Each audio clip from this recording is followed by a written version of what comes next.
For revision. ये class हमारा केवल रिवीजन के लिए, ना मैं कोई टीचर हूँ और ना मैं आपको यहाँ पढ़ाने आई हूँ। Let start. भाषा। भाषा वह माध्यम है जिसके द्वारा, है ना, भाषा वह माध्यम है जिसके द्वारा, है ना, भाषा के द्वारा ही हम यानी मनुष्य अपने भावों, है ना, यानी कि जो भी भावना हमारे अंदर आ रही, खुशी, गम, उदासी, जो भी भावना है, भाव और विचार, विचार यानी कि जो भी हमारे मन में चल रहा है, जिससे भी बातें हमारे मन में चल रही है को, यानी विचारों को बोलकर या लिखकर प्रकट करता है।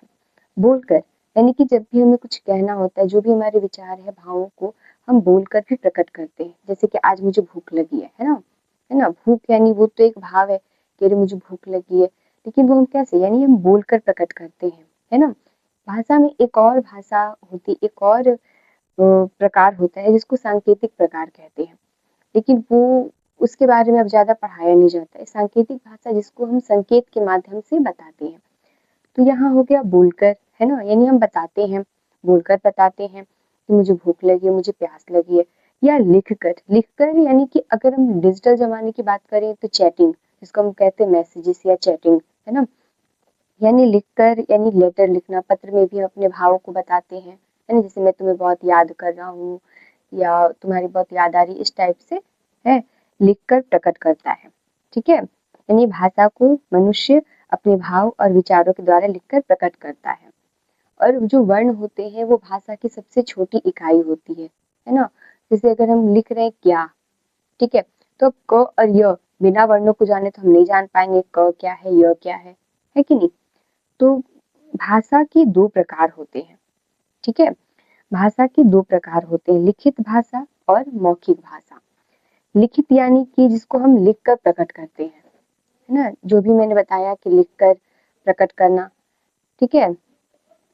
और मौखिक, मौखिक यानी जिसको मुंह से बोलकर प्रकट करते हैं। अब इसका भी हम थोड़ा डेफिनेशन समझते हैं।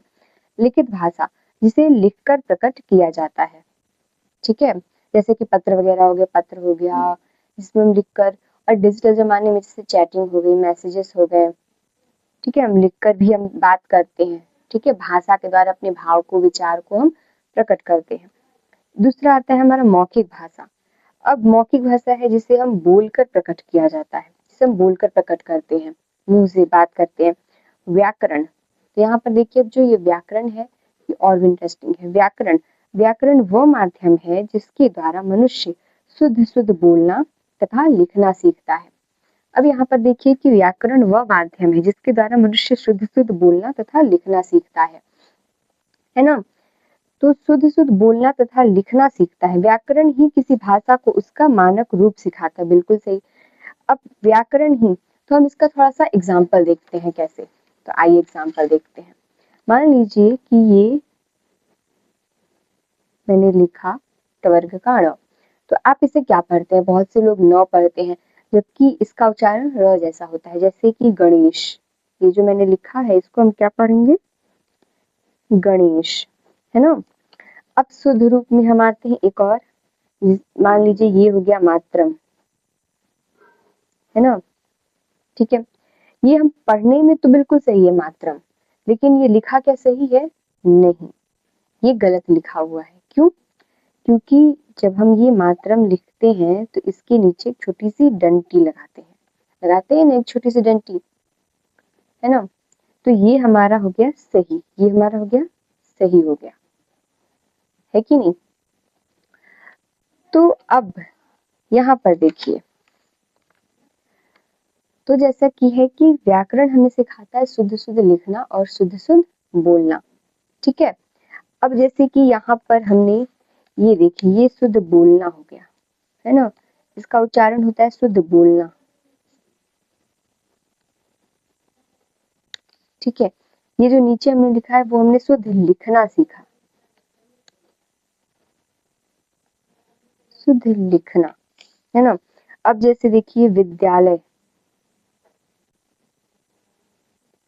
विद्यालय, तो कुछ लोग इसको विद्यालय भी कहते हैं। जैसे किसी को ये नहीं पता है कि ये द और य एक ही में, तो वो लोग कहेंगे कि अरे ये तो ध है ना, विद्यालय हो गया, नहीं, जबकि सही क्या है, तो यही विद्यालय है, विद्यालय। यानी इसको हमने जिस प्रकार लिखा है, उच्चारण में क्या है, उच्चारण जैसे हम शुद्ध शुद्ध बोलना, शुद्ध शुद्ध लिखना सीख रहे हैं, हमने शुद्ध बोलना यहाँ पर सीखा, ड़ यानी कि गणेश, इसको न नहीं पढ़ते, इसको न मत पढ़िएगा, ये ड़ होता है, ठीक है, इसको गणेश, है ना, गणेश पढ़ते हैं, गणेश, रे ड़ होता है, ठीक है। मात्रम, तो ये मात्रम हमारा गलत है, ये मात्रम सही है। तो आपका होमवर्क ये रहा कि जो ये लाइन मैंने यहाँ पर किया है इसको क्या पढ़ते, ये मुझे तो पता है लेकिन अब आपको बताना है। तो आज का आपका वर्क यही है, कमेंट में जल्दी से बताइए कि ये वाला जो लाइन मैंने यहाँ किया है इसको क्या पढ़ते हैं। Thanks for watching.